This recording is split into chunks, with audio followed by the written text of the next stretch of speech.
ibyishimo byinshi mu mitima yacu kuko Kristo yazutse. Niba turi bazima,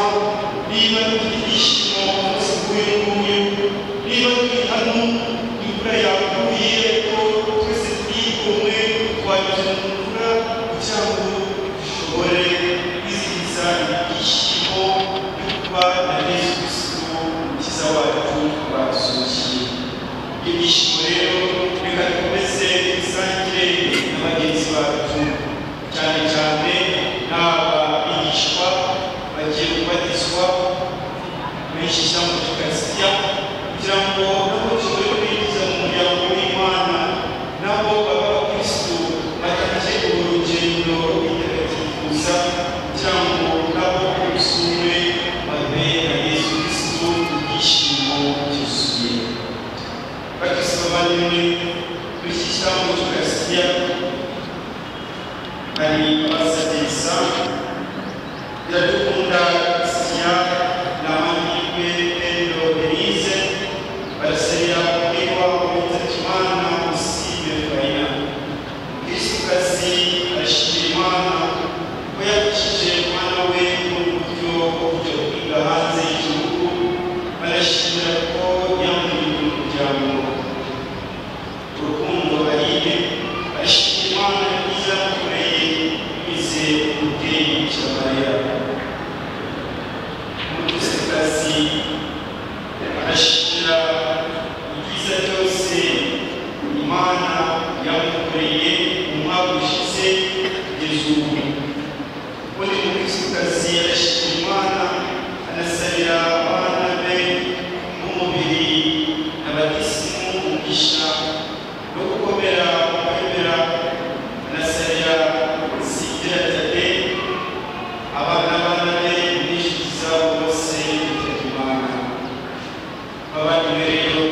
umuco w'ibyaha byacu kugira ngo ushobore kumva ijambo ry'Imana tubishyira mu Eucharistia tumusomera. Emereye Imana ishobora byose,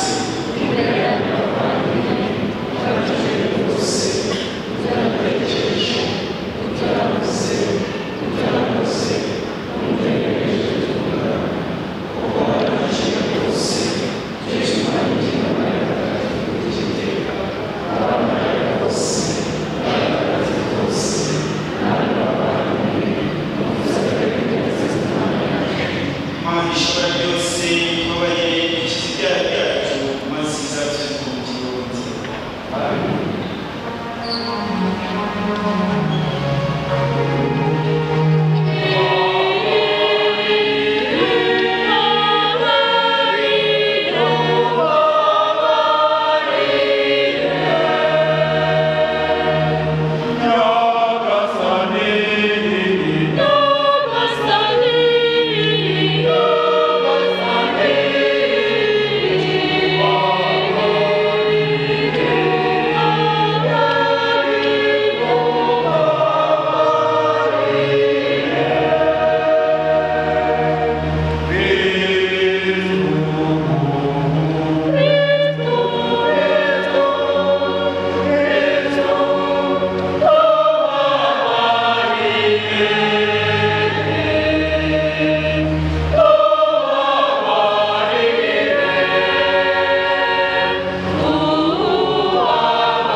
kuzukana nawe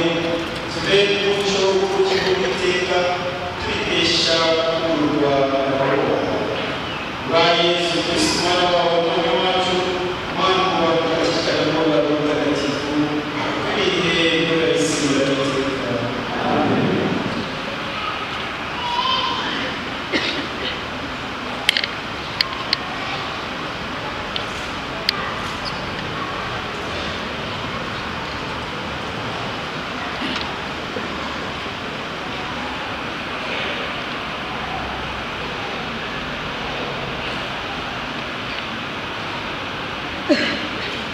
Ihamya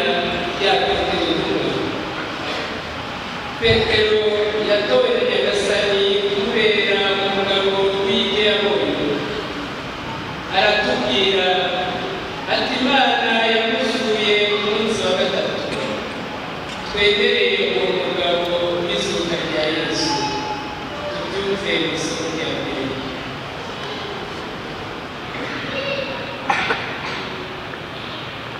Isomo rikozwe n'umuntu. Petero ageze Kayisariya y'imigabo y'Abaroma, aterura agira ati mwese muzi ibyabaye muri Yudeya yose bihereye ku Eliya nyuma y'Abisirayeli babigishaga. Muzi ibya Yesu w'i Nazareti, ukuntu Imana yamusize amavuta y'ubutore bigishije Roho Mutagatifu ikamuha n'ububasha n'ubwo yigiraga neza aho anyuze hose.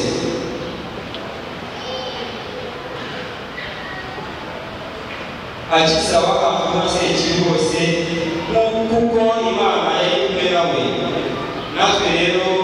turi abahamya b'ibyo yakoze mu gihugu cy'Abayahudi, kimwe n'i Yerusalemu bamwishe bamanitse ku giti, ariko Imana yamusuye ku munsi wa gatatu imara kugaragaza atari ku rubanda bose, ahubwo bahamya batoranijwe n'Imana hakiri kare, twebwe abariye kandi tukanywa kumwe nawe aho bari kuzuka mu bapfuye. Nuko higa kwamamaza no guhamya muri rubanda ko ari we washyizweho n'Imana kuba umucamanza w'abazima n'abapfuye. Abahanuzi bose bemeza ko umwemera wese azabona imbabazi z'ibyaha abikesha ububasha bw'izina rye. Iryo ni ijambo ry'Imana.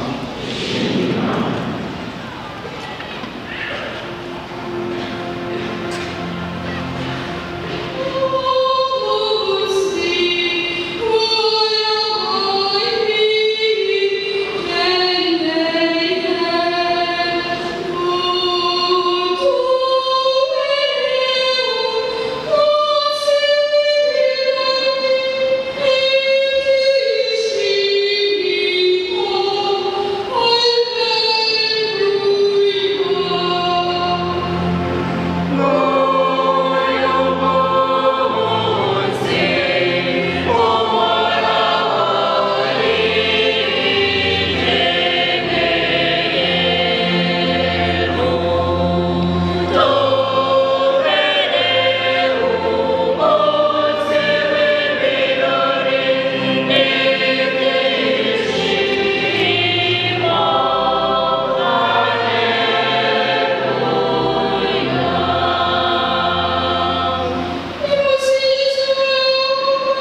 kubana n'uwazutse. Pawulo intumwa atwigisha ko kugenza gikristu ari ukugenza abantu bashya bazutse bakurikira ijuru. Tubyumve mu isoko rya kabiri.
Tristeza do sonho, umunsi w'inguyu ishimo rwose, ishimo tuvuga umunsi cy'aba Yesu Kristo twisenza muri Imana bavuga ngo abagiye kumva basanze ntabwo ari Yesu Kristo yakoze iki bana bagiye kubatiza ugiye kubatiza icyaha cy'inkomoko nyine Yesu Kristo yazutse uyu munsi bagiye kumva nta muntu basanze umukiza wacu Yesu Kristo uwazutse ntabwo akiri uwapfuye biseza gusa kuko tubise isomo rya kane aho riguma aravuga ngo abavutse na Yesu Kristo ni ibiremwa bishya muri Yesu Kristo sibyo ntabwo turi bakira babandi abasuzuye Imana mu isezerano rya kera oya ubu turi ibiremwa bishya muri Yesu Kristo tugomba kwishima abantu sibyo tugomba kwishima kuko turi aba Yesu turi abakristo abakristo turangwa na Yesu Kristo wazutse Yesu Kristo ni ubuzima Yesu Kristo ntabwo yavukiye gusa babandi abagarawe oya Yesu Kristo yavukiye twese aho tuba dukaje Yesu Kristo yavukiye umwana umuririmbyi umupadiri umuto umukuru umusaza umukecuru umuzungu umwirabura iseza gusa Kristo Yesu wazutse n'uwatwese sibyo n'uwatwese kugira ngo uyu munsi aratwibutsa ko tugirira bishaka n'abigishwa bagiye baje mu kanya bagiye kurema kugisha muri Yesu Kristo umuntu wavuze kugisha muri Yesu Kristo hari ukuntu abasa ntabwo tuba turi babakera abasura Imana abakora ibyaha abasigaga igihomana ujya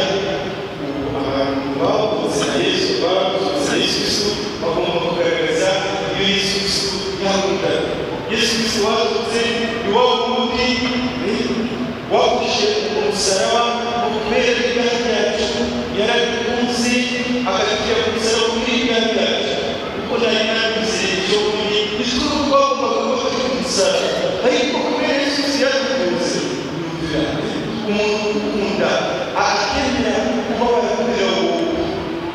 kuko muri Yesu Kristo wazutse ni wa wundi wazaniraga abarwayi Yesu Kristo wazutse ni wa wundi wikube yazaga abantu bakishyura akabishyura Yesu Kristo wa wundi wasuraga abarwayi akabishyura akabasengera akigisha ijambo ry'Imana biseza gusa yashaka kuvuga abantu ngo suri hano mu byishimo bya Pasika siyo ibyishimo bibe hanze gusa bibe mu mitima yacu ntabwo bavuga ngo uyu munsi ibyishimo bya Pasika munazira Yesu Kristo hano mu mutima wawe utagaragaza urukundo rwa Yesu Kristo urimo ubwirishye ntabwo umuntu wasuka Yesu Kristo uyu munsi kandi ufite ishobora gusangira n'abakene ariko ukanda gusangira na mugenzi wawe kugira ngo wabayeho Yesu Kristo bafite ingeso zirasaba Yesu Kristo wacu ngo tumukwizihiza umunsi bavandimwe rero mwishime kuva ejo bundi batariki iminsi 3 iminsi ikomeye kubera kwacu none uyu munsi bagize kuri ibyo byishimo byuzuye Yesu Kristo ari hano n'ubuzima bw'ukora yaririmbye kandi bivuga ko Yesu Kristo wazutse afite byose ibice biseza gusa Yesu Kristo wazutse afite byose ibice ushaka urukundo rwe ushaka gukizwa ushaka ko agufashe mu rugendo rurimo urababaye kuko turiza abantu barimo gushima Imana ngo hari umuntu wese buri Kristo hari umuntu ahura na Yesu Kristo wazutse Yesu Kristo wazutse ariho ubuzima ari hose abona mu buzima yacu ari kutegereje mu bandi umubiri ushaka n'ubugingo biseza gusa n'ubugingo kuko Imana yabishaka ko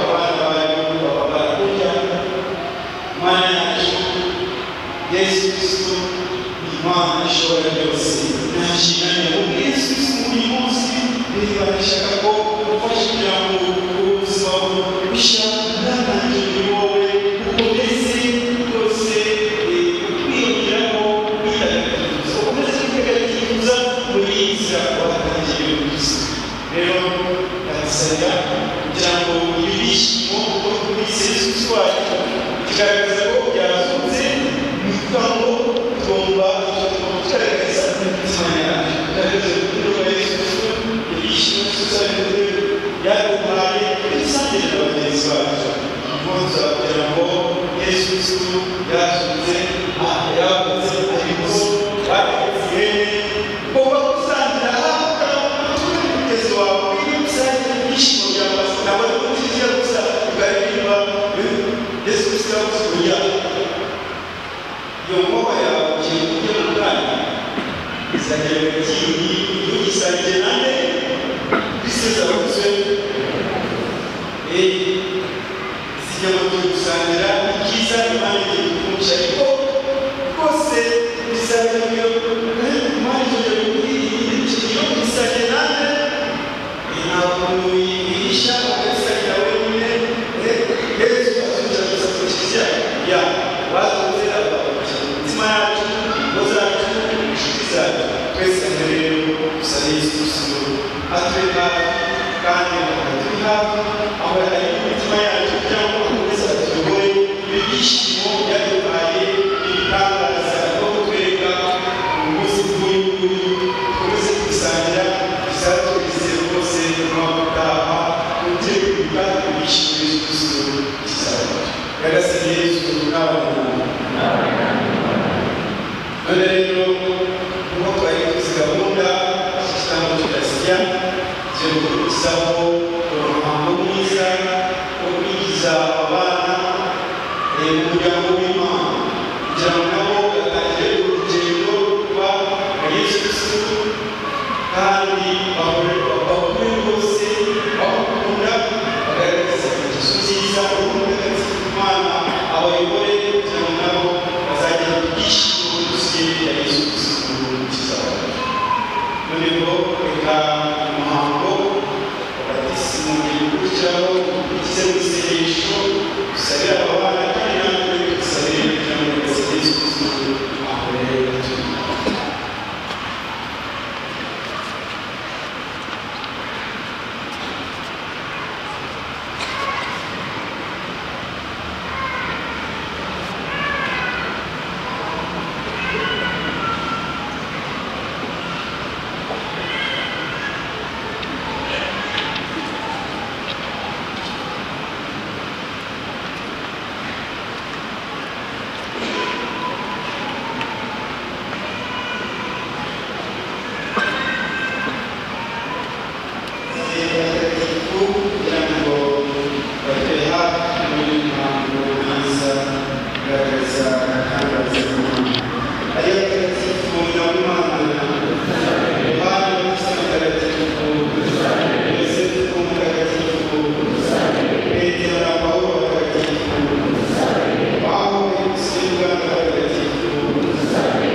batweyi abana batweyi b'abatisimu isakaramentu y'abatisimu aba bana bazanye bagiye guhabwa amazi aba mutagatifu ubuzima bushya bukomoka ku Imana. Mwebwe rero ugomba guhatira kugira ngo ubuzima bushya Imana butazonona n'icyaha, ahubwo uko bakora ibyo kurushaho kwiyongera. Niba rero mufite ubwo bwatumye kuzana abana banyu, niba kandi biyemeje n'umurimo wo kubarera Kristo, mwiyibutse batisimu y'ubwami mwahawe gusubira mu masezerano mwagenewe n'Imana, ari kwanga icyaha, gukurikiza Yesu Kristo no kumwamamaza. Mu kukwemera kwacu twese, mu kukwemera kwa Kiliziya yose, aba bana bagiye kubatizwamo. Bene iyo mpamvu rero twese duhurije dusubiremo kwemera kwacu. Mwanze shitani impamvu ya yose ibishigisha byose wakanye izakorera ku bana banyu imihango inyuranye y'ubukristo bukuraguza bwerekera Rwanda. None Imana ishobora byose iraryo n'ijuru n'isi. Bemera Yesu Kristo umwana w'ikinege nyagasani wabyaranye na Bikira Mariya akababara agahabwa akazuka mu bapfuye, none akaba yicaye iburyo bwa Se. Bemera Roho Mutagatifu, Kiliziya Gatolika, urusange rw'abatagatifu, ikizwa n'ibyaha isuka y'abapfuye n'ubuzima buzahoraho. Abandi rero ababazi barashaka ko aba bana babatizwa mu kwemera kwa Kiliziya twese tumaze kwamamaza mu kanya.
wacu.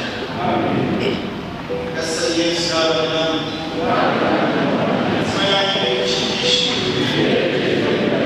ishimire Yesu Imana yacu. Ni koko birabwira biratunganye kuba kandi bibakiza kwamamaza nanone mu bintu byose Gasani, ariko cyane cyane gusigiza bikareka kuri uyu munsi muhire kuko Kristo ari we Pasika yacu yatanzwe igitambo. Kuko rero niwe ntama nyakuri wakijije ibyaha isi yose mu rupfu yatsinze urupfu rwacu bwite, maze ubuzuke bwe busuzumije. Dutumye rero isi yose aho ikagera isaba cyane abasanzwe ibyishimo bya Pasika, abamarayika bose bo mu ijuru bakaririmba isingizo ryawe bakunda mu mbabazi.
kandi abana bacu bazi guhabwa abatisimu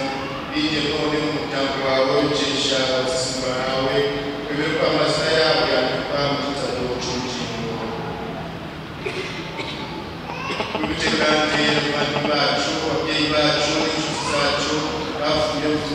kuzazuka cyane cyane abo gusubira muri misa Musibe Faina Sigira Tade ndetse n'abana n'inshuti n'abisukazi basabye misa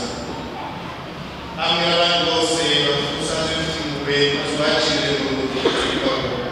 turakwinginze natwe twese tugire impuhwe kandi wakire ishimwe n'urubuga rwawe basabye misa maze tuzashobora kugira umwanya w'urugendo rw'iteka hamwe na Bikira Mariya umuhire w'Imana na Yosefu Mutagatifu umugabo we udahinduka n'azaba umwagatifu n'abandi batagatifu bose cyane cyane Mutagatifu Petero umuyobozi wa paruwasi yacu bazina bacu batagatifu bakomeze mu byagiye bisimburana mu Rwanda gusagusigiza cy'Urwanda na Yesu Kristu umwana wawe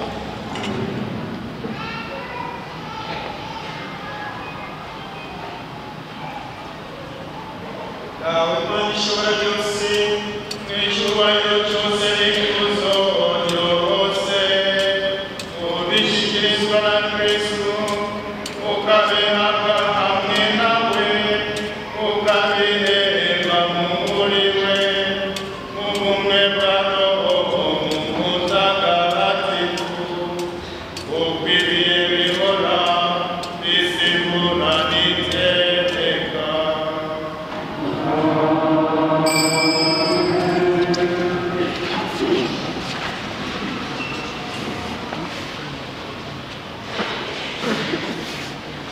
Kuko twarigishije mu Mukiza akabitegeka kandi ubwe akatwigisha dutinze ku gatutsi aho yabishije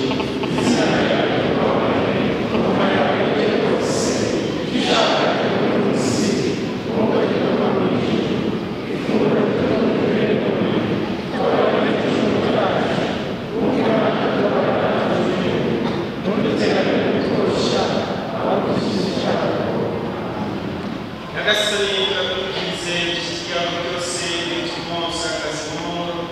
uzawe zirengere ikizi cya cyose zirinde amakuru yose igihe dutegereje amizero mahire uza gukiza wacu Yesu Kristo. Nagasani Yesu Kristo wawe intumwa zawe tubasiye amahoro bahaye amahoro yanjye ntiwite ku byaha byacu ahubwo uri kumwemera ku bakizere yawe maze ishaka bwawe n'amahoro kandi umbere ubumwe wubaho ukategeka iteka ryose byiteka amahoro ya Nyagasani mu byishimo Yesu Kristo watuzukiye twifuza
ikigambo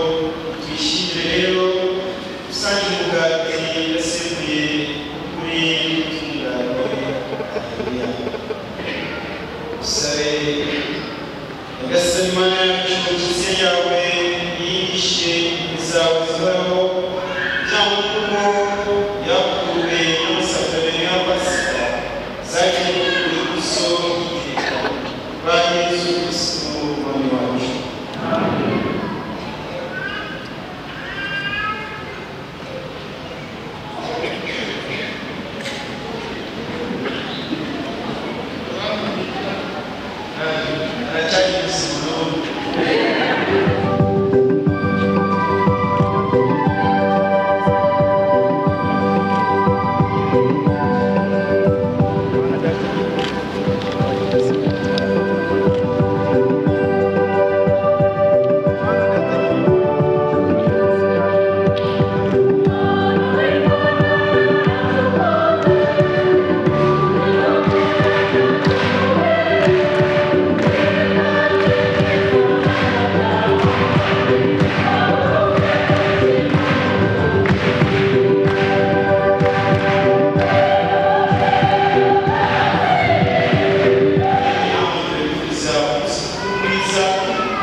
Amen.